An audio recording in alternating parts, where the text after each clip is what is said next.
नमस्कार दोस्तों। आज मैं आपका दोस्त वैभव आपके लिए लेके आया हूं UP triple S C PET history classes.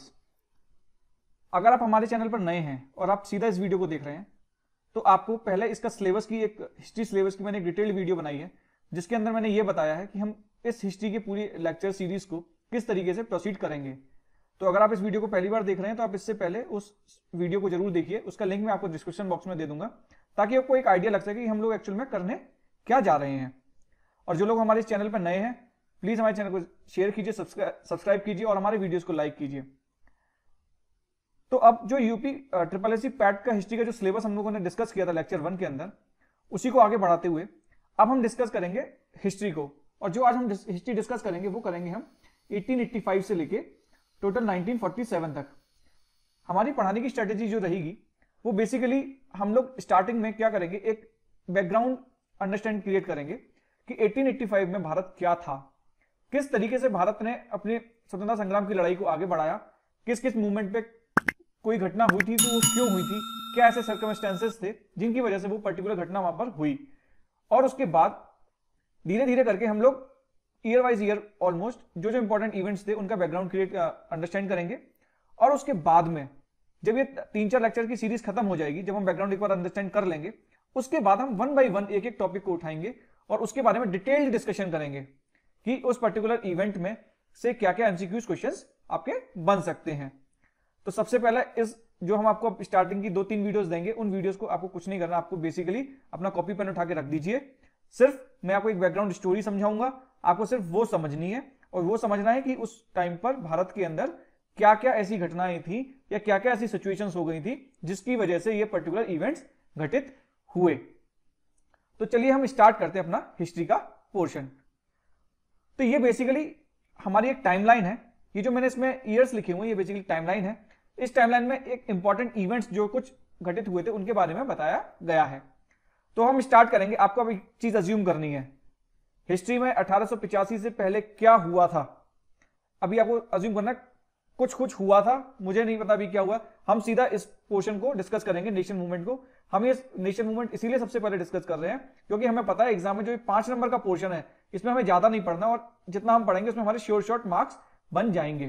तो सबसे पहले आप एक चीज अज्यूम करिए कि 1885 के अंदर एक संस्था आ गई, या जैसे अपनी भाषा में बोले तो एक संस्था आसमान से गिरी। उस संस्था का नाम क्या था? कांग्रेस था। अब हम चलते हैं इसके बैकग्राउंड में। तो ये कहानी स्टार्ट होती है 1857 से। आपने जैसा कि नाम सुना होगा रिवोल्ट ऑफ 1857। जो रिवोल्ट ऑफ 1857 हुई थी वो बेसिकली क्या था, वो एक प्रथम स्वतंत्रता संग्राम था जिसके अंतर्गत भारत के सैनिकों ने और भारत के अंदर जो भी ब्रिटिश ईस्ट इंडिया कंपनी के खिलाफ रोष था वो उन्होंने आर्म्ड, उनका जो रोष था वो आर्म्स रूप ले चुका था। मतलब लोगों ने बंदूक उठा के सरकार के अगेंस्ट विद्रोह करना स्टार्ट कर दिया था। तो अब क्या हुआ, धीरे धीरे वहां पर 1857 के बाद 1858 के अंदर ब्रिटिश सरकार ने क्या किया, जो ईस्ट इंडिया कंपनी था उसका इंडिया से पत्ता साफ कर दिया। अब इंडिया से पत्ता जब साफ कर दिया तो उन्होंने क्या किया, अपना एक बंदा यहां पर स्थापित कर दिया जिसको उस टाइम पर वॉइस रॉय के नाम से जाना करते थे। तो 1858 से क्या वॉइस रॉय सिस्टम चालू हो गया। उससे पहले क्या था, गवर्नर जनरल ऑफ इंडिया के नाम से काम चल रहा था। अब क्या हुआ, ब्रिटिश सरकार ने इसमें धीरे धीरे क्या करना स्टार्ट किया, जो भी उनकी सेना में भारतीय लोगों की भर्तियां हुई थी उन भर्तियों को कम करके धीरे धीरे ब्रिटिश सैनिकों को ज्यादा लगाना शुरू कर दिया। अब जो ये ब्रिटिश सरकार थी उसने एक चीज सोची, उसने सोचा कि कहीं ऐसा ना हो दोबारा से ये ऐसा एक विद्रोह खड़ा हो जाए। तो उन्होंने क्या किया, उन्होंने सोचा कि हम एक ऐसा करते हैं, इन भारतीयों को पागल बनाने के लिए हम एक ऐसी संस्था का स्थापना कर देते हैं जो एक संस्था इन लोगों को लगेगी कि इन लोगों के लिए एक संस्था हमने बनाई है और ये संस्था क्या करा करेगी, जो भी भारतीयों की दिक्कत या कमियां हुआ करेंगी, जो भी उनको ब्रिटिश सरकार में दिक्कत लगा करेंगे, उस दिक्कत को ये लोग सीधा उस संस्था से कहेंगे और वो संस्था हम तक उस चीज को पहुंचाएगी। तो उनको ये भी लगेगा कि हाँ ब्रिटिश सरकार में भारतीय लोगों की कुछ से है कि भाई वो लोग अपनी बात को रख सकते हैं और कुछ करने के हकदार हैं। तो अब इस टाइप की चीजों को करने के लिए उन्होंने ब्रिटिश सरकार ने क्या किया, अपने एक बंदे को बुलाया जिसका नाम क्या था, एओ ह्यूम था। क्या इस बंदे को बुलाया जिसका नाम एओ ह्यूम था। अब ये एओ ह्यूम भाई साहब क्या है, ये भी बड़े शाणे भाई साहब थे। एओ ह्यूम भाई साहब आए, इन्होंने कहा कि चलो ठीक है हम एक संस्था बनाते हैं। और क्या कर लगा, इन्होंने इस संस्था में ज्यादातर ऐसे लोगों को रखा जो मॉडरेटर्स थे, जो नरम दल के नेता थे, किनको रखा इन्होंने? इन्होंने रखा सारे मॉडरेटर्स को। किसको? मॉडरेटर्स। मॉडरेटर्स मतलब नरम दल के नेता, कि मतलब जिनका रुख क्या था कि प्रेयर, पेटिशन और क्या था, जो चाहते थे कि प्रेयर करें, प्रार्थना करें, पेटिशन देके अपना काम करवा लें। उनका वो नहीं, वो विद्रोह नहीं करते थे। उनका काम सिर्फ ये था कि उनको अगर कोई बात कहनी है तो अपनी या तो पेटिशन दे देंगे या प्रेयर करके अपनी बात मनवा लेंगे। तो ठीक है भाई साहब, इन्होंने क्या किया 1885, फिर इन्होंने क्या किया 1885 के अंदर, 1885 के अंदर एक संस्था बना दी। कौन सी संस्था बना दी? वो संस्था बना दी उन्होंने आईएनसी। ठीक है, संस्था कौन सी बना दी? आईएनसी संस्था इन्होंने एक बना के रख दी। अब इस आईएनसी संस्था में क्योंकि सारे नरम दल के नेता थे, तो जैसा जैसा ब्रिटिश सरकार कहती जाती थी उस तरीके से ये काम करते जाते थे। अगर किसी भी भारतीय को कोई दिक्कत होती थी तो उस दिक्कत का इनको लेना देना कुछ नहीं। वो सिर्फ क्या एक प्रेयर, एक पेटिशन डाल देते थे, बोल देते कि भाई साहब ऐसे करके दिक्कत है, और वो दिक्कत जब धीरे धीरे करके अगर सुधर जाए तो अच्छी बात, नहीं सुधरे तो कोई बात नहीं। पर बहुत सारे भारतीयों को ये लगने लगा हाँ भैया ब्रिटिश सरकार हमारी कुछ ना कुछ बात मान रही है। पर बात यहां तक नहीं थमी। भाई आप किसी इंसान को पागल कब तक बना लोगे? जब तक वो उसमें एजुकेशन नहीं आ रही, उसको समझ नहीं आ रहा कि भाई आप करना क्या चाह रहे हो। अब धीरे धीरे करके इनके सेशंस होते गए। इन्होंने कहा कि हर साल में भाई साहब हम एक सेशन करेंगे, और हर सेशन में कुछ ना कुछ, साल में सिर्फ एक सेशन करते थे। तो मतलब कोई बहुत बड़ा काम नहीं हो रहा था, बट हाँ पागल बनाने के लिए सिर्फ एक संस्था बना दी गई थी जिसका नाम आईएनसी था। और बहुत लोगों ने अलग अलग टाइम पर इसको बहुत अलग अलग नामों से भी पुकारा है।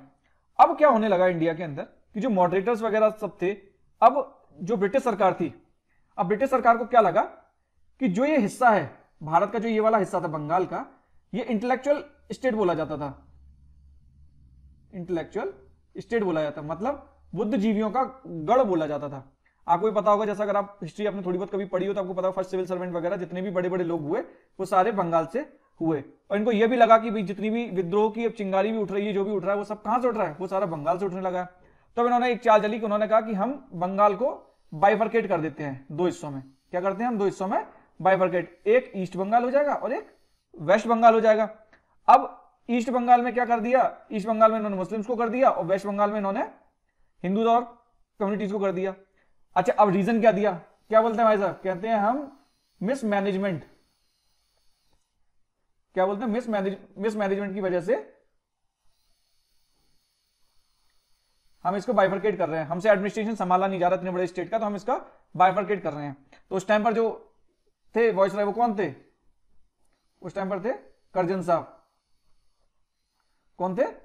Lord Curzon. अब कर्जन साहब क्या थे? वो बहुत एग्रेसिव पॉलिसीज वाले थे। उनकी पॉलिसी जो थी वो पैसिमिस्ट नहीं थी, वो बहुत अटैकिंग टाइप की थी। तो उन्होंने 16 अक्टूबर 1905 को बंगाल का पार्टीशन डिसाइड कर दिया कि भाई इस दिन इस बंगाल का पार्टीशन हो जाएगा। अब इस बंगाल के पार्टीशन को लेकर पूरे देश के अंदर एक लहर दौड़ गई कि भाई साहब ये क्या कर रहे हो आप, हमारे पूरे देश को बांटने में कैसे लग गए हो। तो एक रोष क्रिएट हुआ, एक विद्रोह की भावना स्टार्ट होना शुरू हो गई। बट क्योंकि उस टाइम में विद्रोह को रोकने के लिए क्या था हमारे पास? उनके पास था कांग्रेस। तो वो विद्रोह बहुत बढ़ नहीं पाया। उस विद्रोह को रोकने का, सस्पेंशन का काम कौन कर रहा था? वो कांग्रेस कर रही थी। तो क्या किया गया? तो कांग्रेस से ये डिसाइड कराया गया कि इस विद्रोह को यहीं तक रोकेंगे, मतलब बंगाल की चीज बंगाल में ही रहे।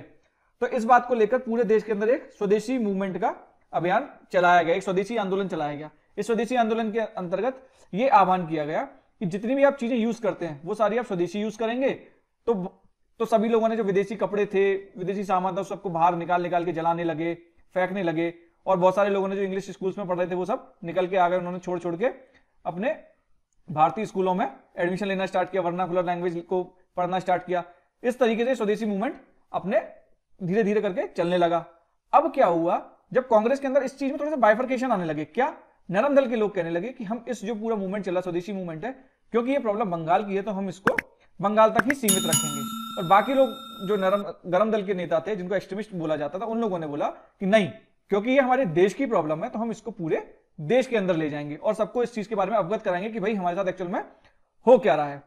अब ब्रिटिश सरकार बहुत ज्यादा अकलदार थी। अब उसने क्या किया कि एक तो ये मूवमेंट यहां साथ में चल रहा है। अब 1857 उसको याद था कि वहां पर उनकी ठुकाई हुई है, कब? जब हिंदू मुस्लिम दोनों एक साथ मिल गए। तो अब इन्होंने धीरे धीरे क्या किया, 1857 के बाद से हिंदू मुस्लिम करना धीरे धीरे करके स्टार्ट कर दिया, ताकि इन लोगों के बीच में कुछ ना कुछ लड़ाइयां और कुछ ना कुछ दिक्कतें होना स्टार्ट हो जाएं। तो उन्होंने क्या किया, उन्होंने कांग्रेस को इस तरीके से सब लोगों के सामने बताया कि भाई साहब कांग्रेस तो पूरी हिंदुओं की पार्टी है। क्या? कांग्रेस पूरी हिंदुओं की पार्टी है। आप मुस्लिम लोग पागल हो जो अपनी उस पार्टी में उसमें आपको कोई आपकी बात नहीं सुनता, कुछ नहीं करता, तो आप सिर्फ कांग्रेस कांग्रेस करे जा रहे हो। आपको अपनी एक अलग पार्टी बनानी चाहिए। तो मुस्लिम लीग को बनाने के लिए टोटल 3 लोग उस टाइम के वायसरॉय के पास गए कि भाई साहब हमारी एक संस्था बना दो जिसमें हम मुस्लिम लोगों की बात को आपके सामने पक्ष रख सकें। तो वो तो ब्रिटिश सरकार तो चाहती ही थी, तो उन्होंने कहा ठीक है लो साहब, आपकी एक मुस्लिम लीग 1906 के अंदर उन्होंने एक मुस्लिम लीग लाके तैयार करके रख दी। अब क्या हो रहा था, अब ऐसा नहीं था कि आईएनसी में सिर्फ हिंदुओं की पार्टी थी। आईएनसी में उस टाइम पर काफी मुस्लिम भी थे। बकरुद्दीन जी सैयद जी थे जो 1889 के अंदर हमारे क्या बने थे, उसमें कांग्रेस की प्रेसिडेंसी भी करी थी। अब उसके बाद क्या हुआ, जो ये 1905 से 1907 वाला टर्म है, इस टाइम में कांग्रेस के अंदर बहुत ज्यादा टर्मोइल चालू होना स्टार्ट हो गया। इस टाइम पर भाई नरम दल गरम दल के नेता गुस्सा हो गए थे कि भाई क्या आप पूरे देश में नहीं ले जाना चाह रहे स्वदेशी आंदोलन को, वहीं का वहीं बंगाल में से निपटा रहे हो। तो अब क्या होने लगा था, नरम दल के नेता यहाँ गुस्सा, अब वो चाहते थे कि जो 1906 में जो सेशन हो उस टाइम पर बाल गंगाधर तिलक हमारी इसकी प्रेसिडेंसी कर लें, किसकी, कांग्रेस की। अब कांग्रेस की प्रेसिडेंसी कर कैसे, अब नरम दल के नेता बहुत ज्यादा थे कांग्रेस के अंदर, तो उन्होंने क्या किया, वो लेके आया दादा भाई नारोजी को, जिनको हम दद्दू के नाम से जानते हैं, क्या जिनको हम दद्दू बोलते थे। अब ये दद्दू भाई एजेड भी थे और क्या था, सब लोग इनकी बहुत रेस्पेक्ट करते थे, नरम दल के हो चाहे गरम दल के नेता। तो उन्होंने कहा नहीं अब दद्दू का नाम आ गया तो फिर अब हम कुछ नहीं बोलेंगे, ठीक है। तो उन्होंने कहा चलो गरम दल, ठीक है भैया आप दद्दू को प्रेसिडेंट बना दो, दादा भाई नेहरूजी को बना दो। तो भैया दद्दू इस टाइम प्रेसिडेंट बन गए। अब भाई फिर लड़ाई अगले साल कि अब कौन बनेगा, तो उन्होंने कहा नहीं अब हमारा फिर से नेता बनेगा, किसका, नरम दल का बनेगा। वो ना ना ना इस बार नहीं जाने देंगे, इस बार तो चचा अब अपना ही बंदा लेके आएंगे, कौन, बाल गंगाधर तिलक लाएंगे। फिर तो अब क्या हुआ, इन दोनों के अंदर एक तकरार पैदा होना शुरू हो गया। तो जो तकरार पैदा हुआ, जो ये लड़ाई हुई, किसकी, मॉडरेटर्स की और प्लस किसकी, एक्सट्रीमिस्ट की। ये जो इन दोनों की लड़ाई होगी, जो स्प्लिट हुआ है उस स्प्लिट को बोलते हैं सूरत स्प्लिट। मतलब सूरत में जो सेशन था, सूरत में जो सेशन हो रहा था उसमें ये विभाजन हुआ, जिसको हम सूरत के विभाजन के नाम से जानते हैं, जिसमें मॉडरेटर्स और एक्सट्रीमिस्ट के बीच में अलगाववाद, मतलब अलग होने की भावना उत्पन्न हो गई कि भैया अब हमें अलग होना है। अब इसके बाद क्या हुआ, क्योंकि भैया ये तो किसके सपोर्टर थे, ब्रिटिश सरकार के सपोर्ट में आ रहे थे, तो ब्रिटिश सरकार ने क्या किया, जो भी लाल बाल पालते उन सबको उठा के डिटेंशन कर दिया। मतलब उनको उठा के क्या कर दिया, उनको जेल में डाल दिया। अब देखो यहां से क्या किया, मुस्लिम लीग की फॉर्मेशन हो गई। अब यहां तक इनका पेट नहीं भरा, किनका, ब्रिटिश सरकार का। अब इन्होंने क्या किया, थोड़ा सा और मजा लेते हैं। अब इन्होंने क्या किया, 1919 में क्या लेके आए, 1919 में लेके आए सेपरेट इलेक्टोरेट। क्या लेके आए, सेपरेट इलेक्टोरेट, मतलब अलग निर्वाचन की प्रक्रिया लेके आए। क्या निर्वाचन की प्रक्रिया लेके आए कि अगर एक कॉन्स्टिट्यूएंसी है, यहां पर हिंदू वोटर है, हिंदू है, यहां पर क्या है, यहां मुस्लिम वोटर है, तो उन्होंने कहा कि हम कुछ जो मुस्लिम्स के लिए मुस्लिम की वोटिंग अलग कराएंगे, हिंदुओं के लिए हिंदू की वोटिंग अपनी अलग कराएंगे, जिसके तरीके से जो भी अपने अपने लीडर होंगे वो अपने निकल के सामने आ जाएंगे।